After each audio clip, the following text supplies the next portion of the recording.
And I would like to thank Sheikh Mohammed bin Rashid Al Maktoum, who is the patron and the driving force behind the Dubai International Peace Convention. Sheikh Mohammed bin Rashid Al Maktoum, he is a visionary. He's a man of vision. He always believes that he wants to do the best. And he has made Dubai a landmark on the map of the world.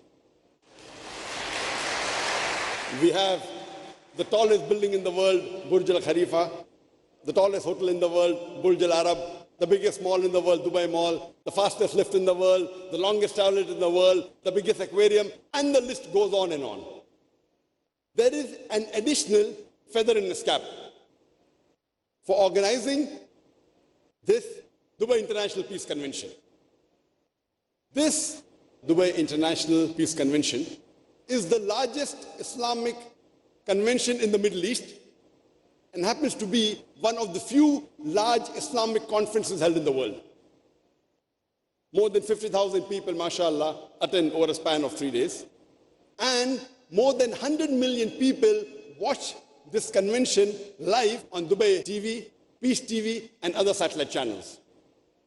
And we pray to Allah subhanahu wa ta'ala that may He make this Dubai International Peace Convention larger and bigger every time.